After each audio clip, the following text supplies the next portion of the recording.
An elite squad had me pinned against the wall. The man in charge, screen name Wolf, had eyes like chips of ice. Give us a prophecy, or we delete your character. Right here, right now. I sighed. I have a critical, can't miss work engagement tomorrow. They all burst out laughing. An NPC's work? Handing out quests. The next second, the entire game world was bathed in blood-red light. System alarms blared across the sky. Warning. Peaceful zone forcibly switching to SSS class Devourer event. A woman in a crimson dress, holding a lantern that dripped blood, hovered in midair. Her voice echoed with an eerie calm. Who stole our caretaker? Chapter 1. My job at the Adventurers Guild could be summed up in one word. Chill. I had a full benefits package. Health, dental, for 1K, the works. Room and board were covered, and the pay was solid. My daily grind consisted of sitting behind a counter, sipping coffee, and scrolling through the news feeds on my tablet. Occasionally, a newbie player would run up, and I'd point them the right direction or hand out a grade E quest like Find the Lost Kitten. It was the dream. After the 80-hour work weeks I pulled back on Earth, I thought, I can't believe I died and ended up in a video game, finally living the retired life. My name is Leo Foster. I'm just an unlucky schmuck who, while rolling a character in this survival horror game, slipped up and accidentally registered as an NPC. Correction. Looking back, I was a lucky schmuck. Leo, my daily quest is done. A young girl with the username Sprinkles ran over excitedly, handing me a bundle of freshly picked wildflowers. I smiled, took them, and pulled a handful of candy out of a drawer. Nice work. Go ahead and log off for the night. Get some rest. Thanks, Leo. Such a good kid. Not like some of the other players, who came sniffing around trying to exploit bugs or haggle for freebies. What do they think this is, a Black Friday sale? After Sprinkles left, I glanced at the clock on the wall. 4:30 p.m. Time to start thinking about dinner. I slipped off my guild vest, tied on an apron, and walked into the back kitchen. Tonight, Mossback wanted the honey-glazed barbecue ribs. That guy, he looked like a monster straight out of a nightmare, with tusks that could chew through steel plating, but he had a real soft spot for that sweet and tangy sauce.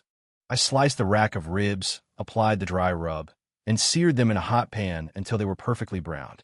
I started on the sauce in another pot, ketchup, brown sugar, apple cider vinegar, simmering it down until it was a beautiful, glistening crimson. The aroma was incredible. Perfect. Just as I was about to toss the ribs in the sauce for the final glaze, the kitchen door was kicked open with a loud bang. A wave of murderous intent flooded the room. 5 players. Top-tier gear, hostile glares. The elite of the elite. The leader, Wolf, fixed his steely gaze on me. You're the NPC who can see the future. Lao. I frowned. Which moron started that rumor? I'm just a glorified help desk employee who likes to slack off. I can't predict the future. I'm just the guy who hands out the quests, I said calmly. Wolf scoffed, clearly not buying it. Cut the crap. With a flick of his eyes, 2 warrior-class players flanked me, grabbing my arms. Their grip was like iron. My spatula clattered to the floor. You're coming with us.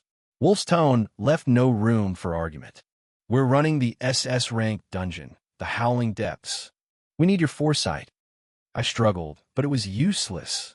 Look, guys, I really don't have any special powers. I pointed at the stove. Besides, my ribs are only half done. Old Mossback is waiting for his dinner. Mossback, a mage player sneered. An NPC has a pet. Wolf had lost his patience. Take him. Wait, I shouted, starting to panic. You can't do this. I'm on the clock. This is a legal abduction of a non-player character. I'm reporting you to the game masters. Those bastards. There goes my perfect attendance bonus. Report us. Wolf looked at me as if I just told the funniest joke in the world. He strode forward, grabbed my collar, and slammed me against the wall. A chilling, predatory aura washed over me. You're just a piece of code. Don't get cocky, he hissed in my ear, his voice a low growl. Give us the prophecy, or we delete you on the spot. Chapter 2. They dragged me unceremoniously out of the Adventurers Guild. The sun was already setting outside. A few players passing by saw the commotion and gave us a wide berth. Isn't that Wolf's legendary squad? Were they doing kidnapping an NPC? Who knows? Probably triggered some secret quest line. Sucks to be that NPC. They have no idea who it really sucks to be, I thought with an internal sigh. I decided to make one last appeal to reason. Man, I really have something important to do. I can't leave. Wolf paused and glanced back, his eyes dripping with mockery. Oh yeah? Do tell. What could possibly be so important for an NPC? I have a critical, can't-miss work engagement tomorrow, I said with a dead serious expression. Wolf's entire squad roared with laughter. A female rogue named Ember was practically doubled over. An NPC's work? You mean standing there handing out quests? You really think the game will stop running if you're not here? Seriously, get off your high horse. Wolf clearly thought I was stalling.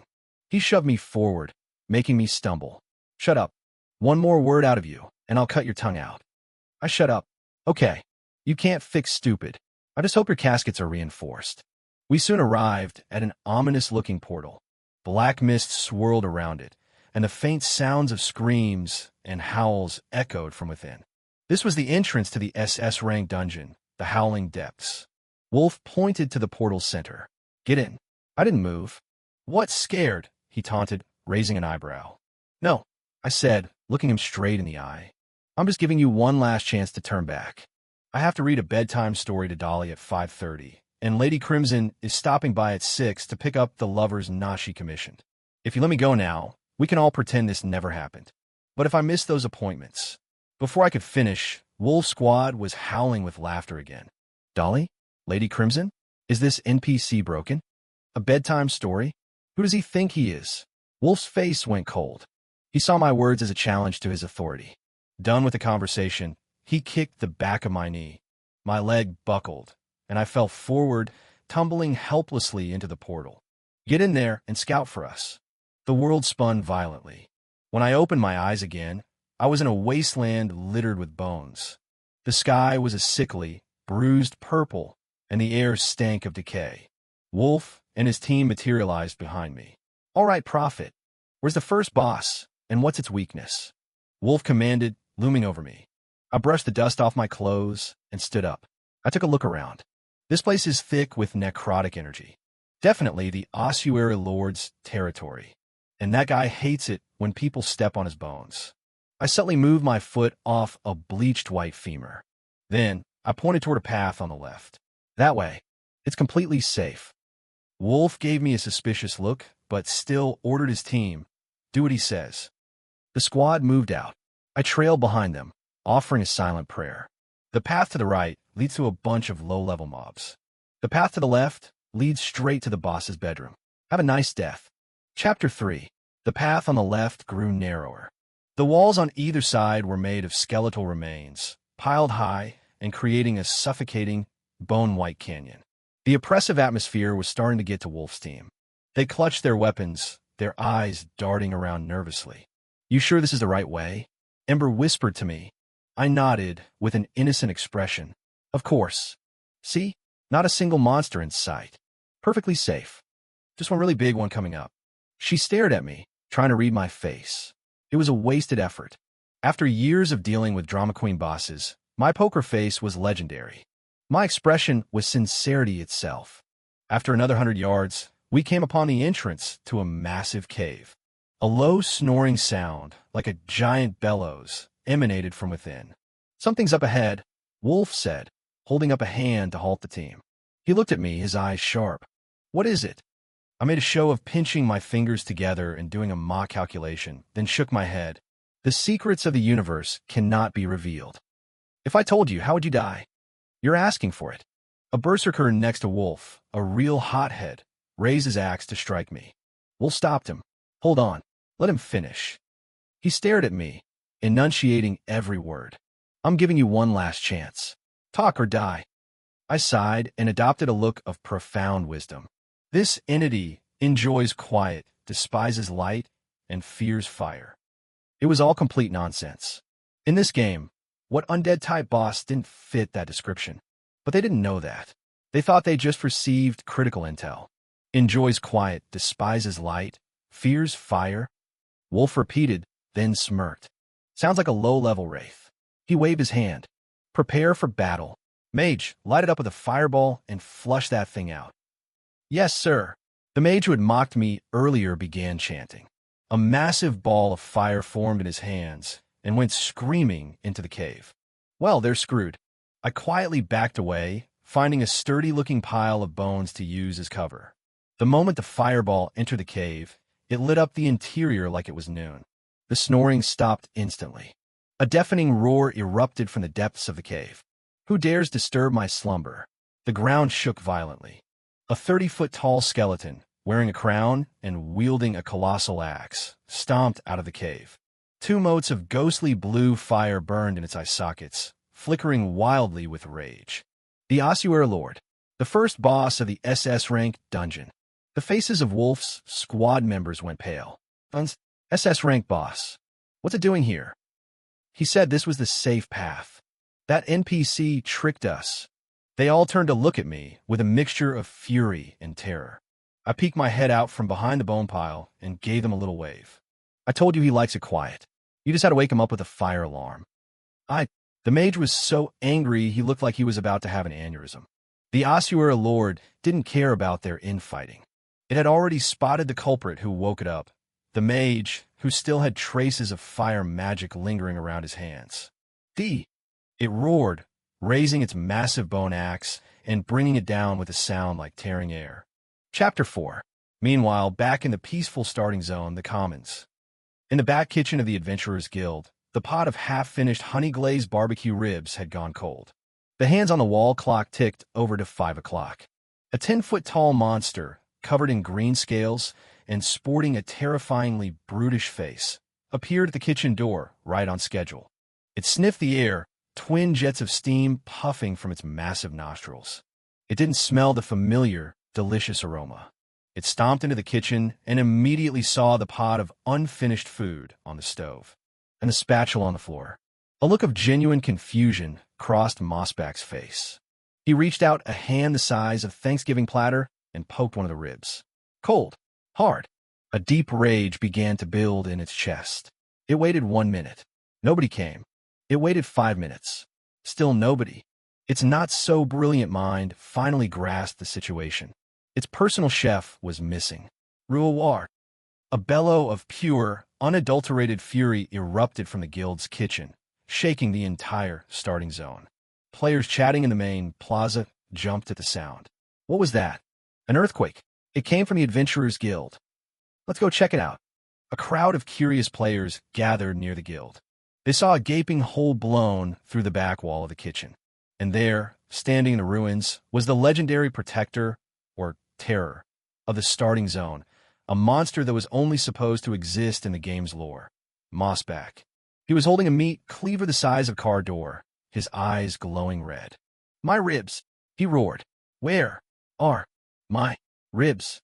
With every word, he swung the cleaver wildly, demolishing everything around him. Tables, chairs, and cabinets shattered like porcelain. The players were stunned. Holy crap, isn't that a background-only boss?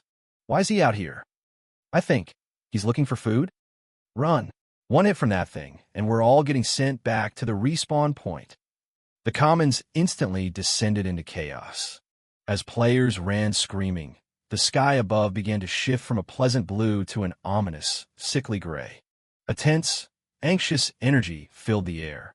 For the first time ever, a system-wide announcement appeared in the Commons. Warning. Unknown anomaly detected in the AOK afternoon zone. Stability has dropped by 10%.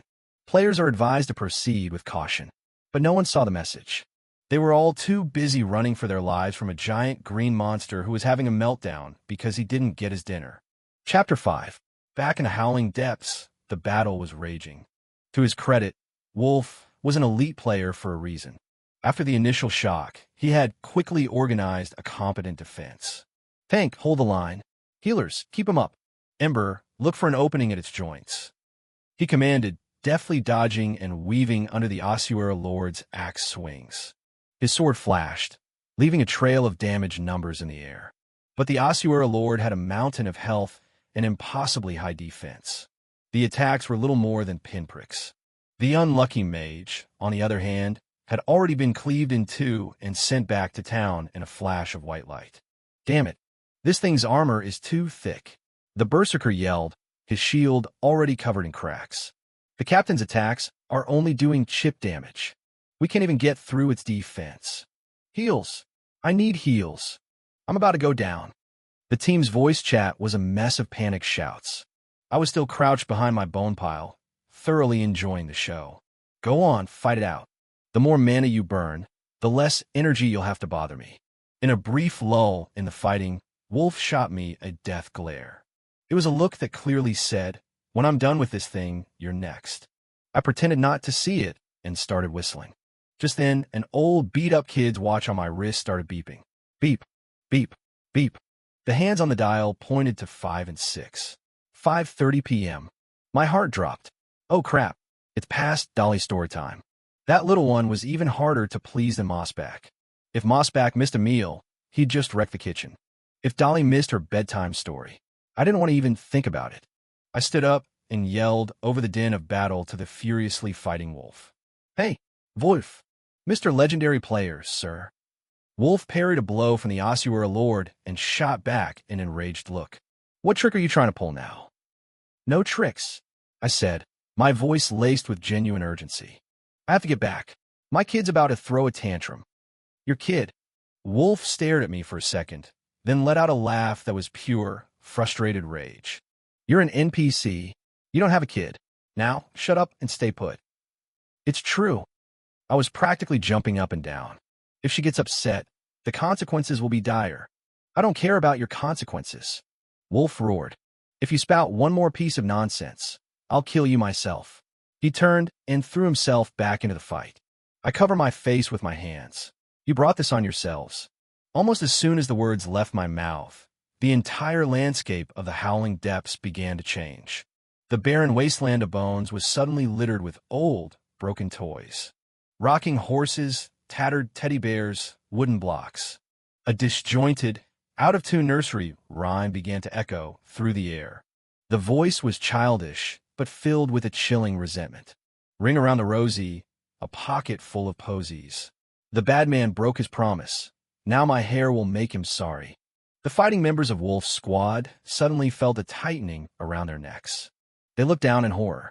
Strands of black hair, appearing from nowhere, were wrapping around their throats, their wrists, their ankles like venomous snakes.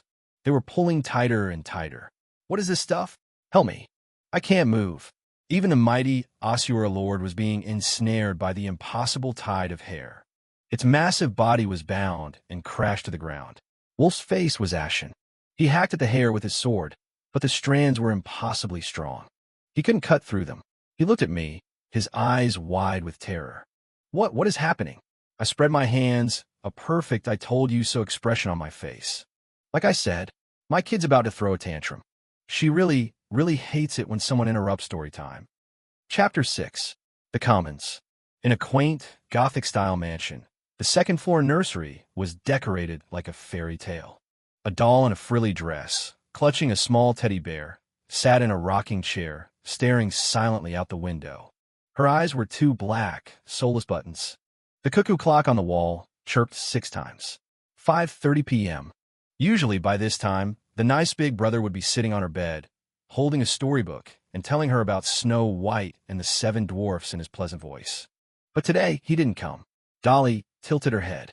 A flicker of what might have been confusion crossed her button eyes. She waited 5 minutes. He didn't come. She waited 10 minutes. He still didn't come. The light in the room began to dim at a visible rate.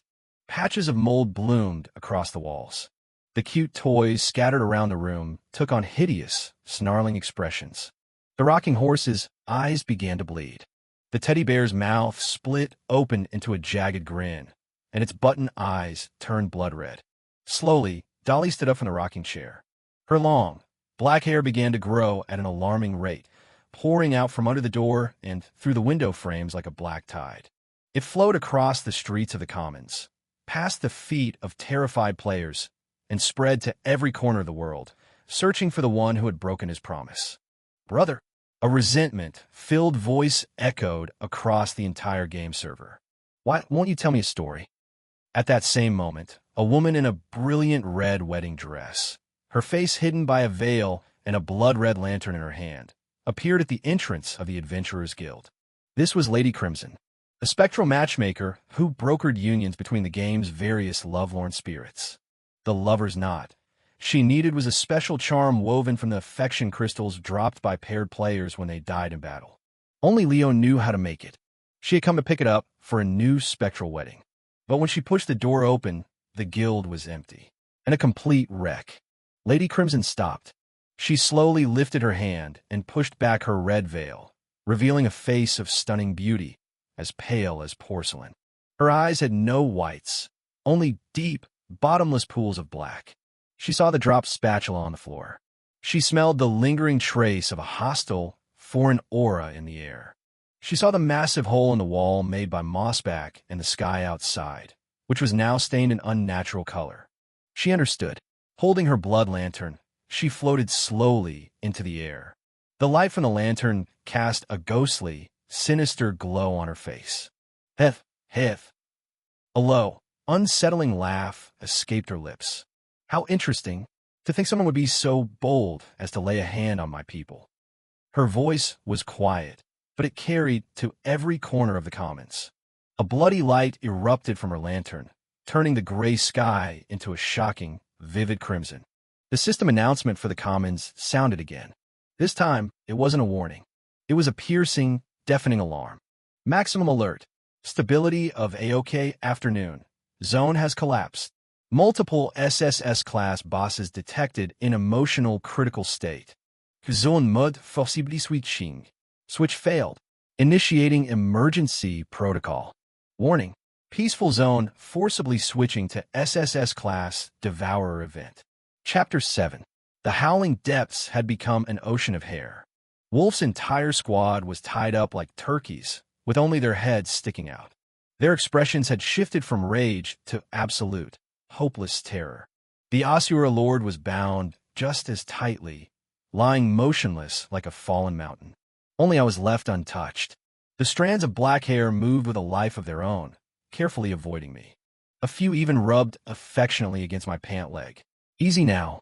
I'll be back to read to you soon, I thought, trying to soothe the distant entity. Wolf struggled to turn his head, his voice trembling. What? What in God's name are you? Me? I shrugged. Just your average, run-of-the-mill NPC. Impossible, Ember screamed. No NPC could control something this horrifying. I'm not controlling it, I said, my voice dripping with innocence. This is just my kid throwing a temper tantrum. I told you, if she misses her bedtime story, the consequences are severe. The worldviews of Wolf's squad were actively shattering. They couldn't process what was happening. A kid who needed a bedtime story could immobilize an SS rank boss and a legendary player squad? What kind of kid was this? This was a Lovecraftian horror. Wolf's lips trembled. He finally realized he had provoked something beyond his wildest imagination. What do you want? He asked, his voice cracking. Gear? Gold? We'll give you anything, just make it stop. He was trying to bargain. I shook my head. I'm not interested in any of that. I walked over and crouched down to look him in the eye. All I wanted was to clock out on time, go home, cook dinner, read a story, and to get a good night's sleep. Was that really so much to ask? For the first time, an expression of genuine regret appeared on Wolf's face. He finally understood that every word I'd said earlier, every warning he'd laughed off, had been the absolute truth. I really was just a guy who wanted a quiet life, and they had personally destroyed that peace. In doing so, they had signed their own death warrants.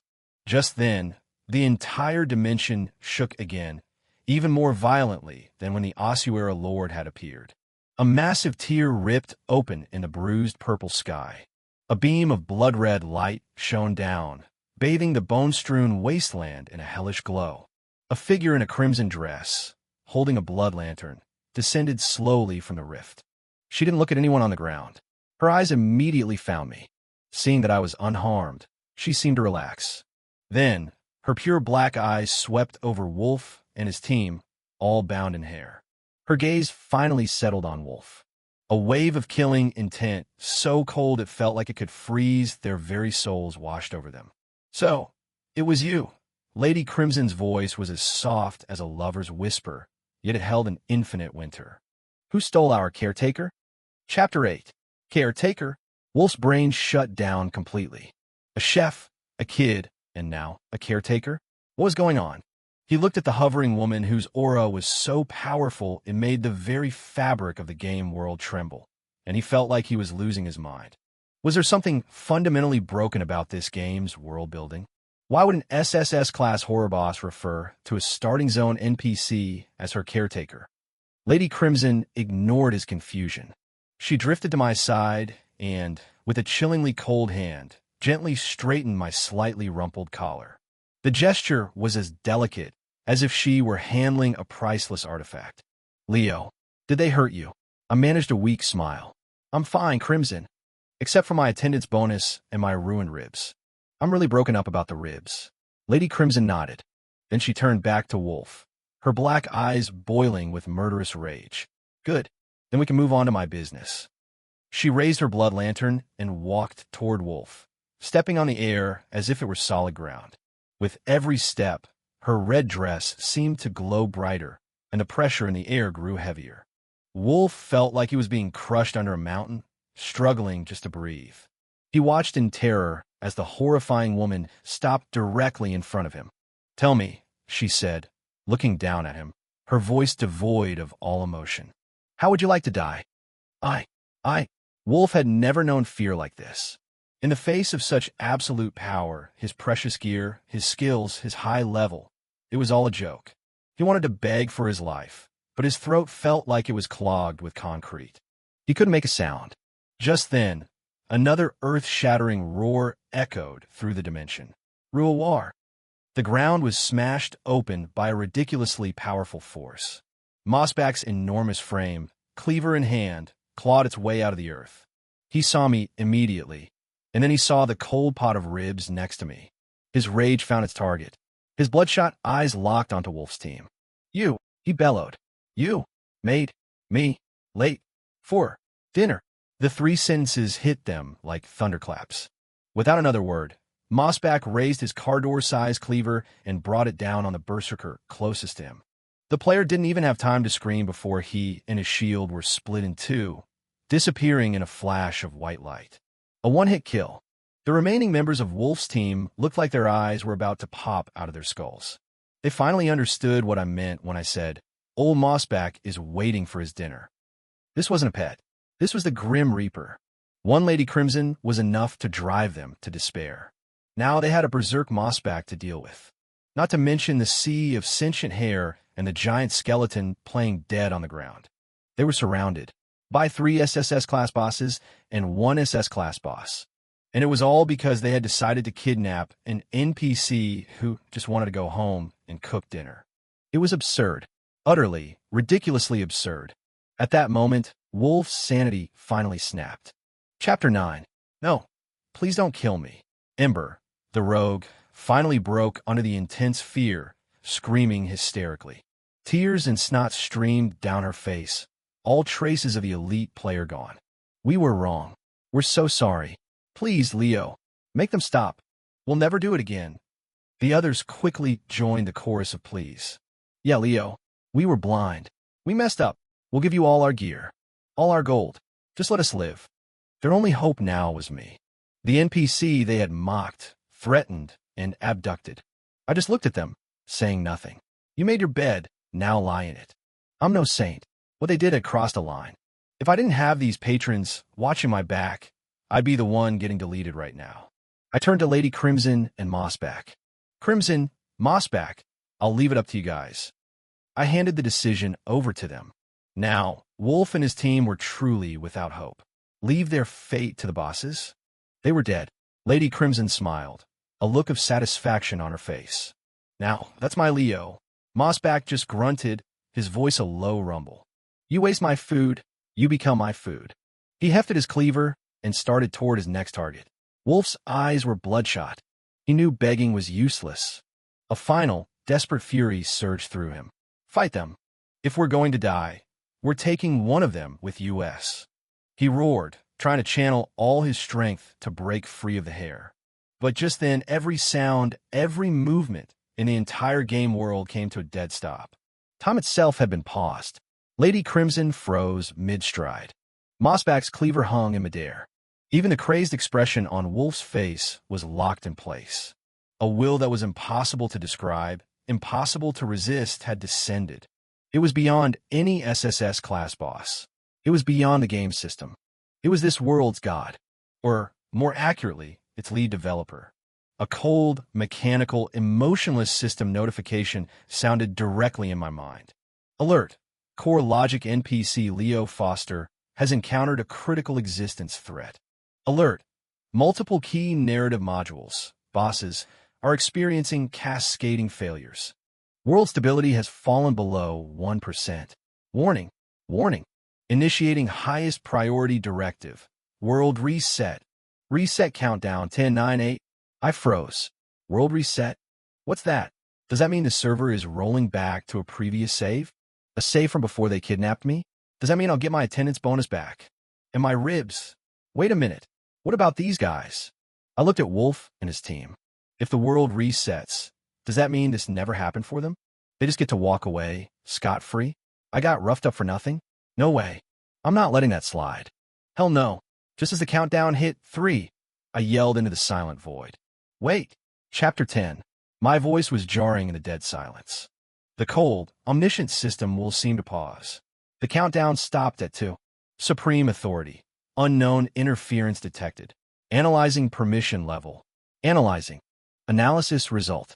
Permission level. Undefined. Warning. Entity exceeding administrator level privileges detected. My heart leaped into my throat. Are they going to delete me as a bug? I quickly tried to explain. Hey, you're Supreme System Ness. I'm not an unknown entity. I'm just Leo. I just have one small request. The will remained silent, as if waiting for me to continue. So, this world reset thing, I started, is there any way we could be a little more flexible with it? Supreme Authority, state your proposal. It was working. I clear my throat. My point is a rollback is fine, but maybe not a complete rollback. I mean, look at these fine people. They came all this way, worked so hard to kidnap me, and even helped me get all my friends together for a meeting. It was a lot of effort. I gestured to Wolf and his crew. Letting them go home without so much as a slap on the wrist seems a little anticlimactic, don't you think? Supreme Authority, what are your terms? My terms, I said, a grin spreading across my face, are that we preserve their memories of this little incident, reset their levels to 0, wipe all their gear, and dump them in the middle of the town square. How does that sound? Oh, and maybe give them a permanent debuff. Let's call it Wrath of the Gods. The effect: all bosses will have their aggro permanently locked on them at the maximum possible value. Is that a reasonable course of action? I finished and waited nervously for the verdict. Wolf and his team couldn't move, but the terror in their eyes had reached a new peak. They could hear me. This monster, he didn't want to just kill them. He wanted them to live in eternal torment. In a game, having your level and gear wiped while being permanently targeted by every boss was 1,000 times worse than just having your character deleted. Silence. A long, drawn-out silence. Just when I thought my proposal would be rejected, the cold voice returned. Evaluating proposal. Evaluation complete. Proposal is assessed as highly logical and constructive. It will serve as an effective punishment for rule-breaking players and a powerful deterrent for others. Proposal approved. Executing. Modified world reset. Memory preservation, active. Level reset, active. Equipment removal, active. Permanent debuff, Wrath of the Gods, applying now. Invisible streams of data washed over Wolf Squad. They watched in horror as their levels plummeted from the high 80s and 90s all the way down to a glaring 1. Their epic and legendary gear dissolved into motes of light and vanished. A blood-red skull icon appeared above each of their heads, the mark of the Wrath of the Gods.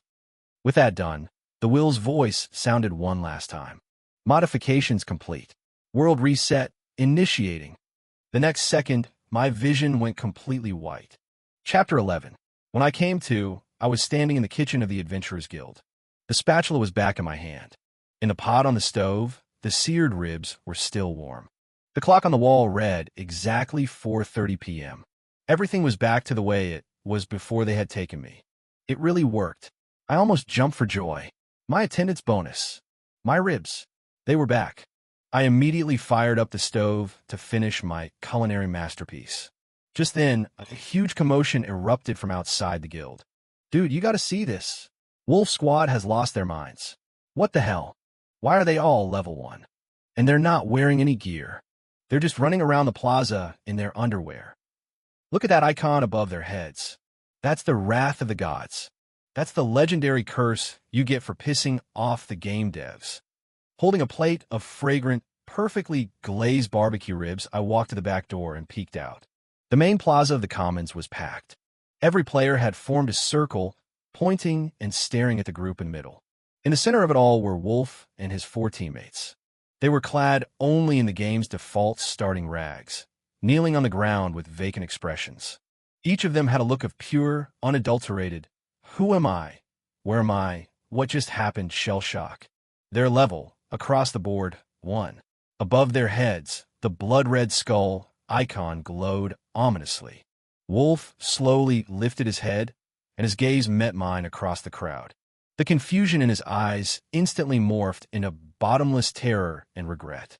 He opened his mouth as if to say something, but then his eyes rolled back in his head, and he collapsed in a dead faint. Like a row of dominoes, the other 4 members of his squad fainted right after him. The surrounding players erupted in laughter. This is hilarious. A legendary squad streaks through town and then passes out from the shock. What kind of insane quest did they trigger? Who knows? Guess they messed with the wrong person. I watched the scene unfold, then retreated back into my kitchen, completely satisfied. Well, that was therapeutic. I think the food even tastes better now. I took my plate of ribs and, humming a little tune, headed down the path toward Mossback's lair. The world was once again peaceful and quiet, just as it should be. Chapter 12. Mossback, dinner's ready, I called out, placing the huge platter of glistening, fragrant ribs on a stone table. Mossback, drawn by the smell, was already lumbering out of his cave. A thick rope of drool dripped from his tusks, sizzling on the ground. He delicately picked up a rib and placed it in his mouth. His eyes lit up. Grunt. Delicious. He gave me a huge, disproportionately large thumbs up. I smiled and turned to leave. Next up, Dolly. I went back to my small cottage and picked up a brand new copy of Grimm's Fairy Tales. Dolly was already sitting on her little bed, waiting patiently. When she saw me, her button eyes seemed to curve into a smile. Tonight, I said, sitting down beside her, we're reading the story of Sleeping Beauty. In my softest voice, I began to recount the classic tale. Dolly listened intently, tilting her head from time to time. By the time I finished, she was leaning against her teddy bear, fast asleep. Her long eyelashes cast peaceful shadows on her cheeks. One down. Last but not least, Lady Crimson. I walked to the old tree in the center of the Commons. Lady Crimson was already there, her lantern casting a soft, red glow. Crimson, here's the lover's knot you wanted. I handed her a complex, glowing knot I had woven from red cord. She took it and nodded in satisfaction. She looked at me, then spoke unexpectedly. Thank you for what you did today. I blinked. She was referring to the moment before the reset, when I'd let her and Mossback decide the player's fate instead of just killing them myself. It was nothing, I said with a smile. It was nothing to you, she said, looking at me with her deep, black eyes. But to us it meant something. It was the first time you chose to stand with us. With that, she flickered and vanished into the evening shadows. I stood there for a long time, thinking, stand with you? I thought I was always on your side. We're family, aren't we? I shook my head, deciding not to overthink it. Back at the Adventurers Guild, I brewed a cup of hot tea and settled into my favorite rocking chair. I pulled up the official game forums on my tablet. The top trending post was a thread titled, Insane Drama, #1 Guild's core squad goes streaking, rumored to have angered a mystery NPC. The post already had over 100,000 replies filled with wild speculation. I read through the comments, a slight smile playing on my lips, flying under the radar. Life was back to normal. And while it had its occasional hiccups, I was, all in all, very happy with my job as an NPC. I just wondered which idiot would be brave enough to try and disrupt my retirement next. I can't wait.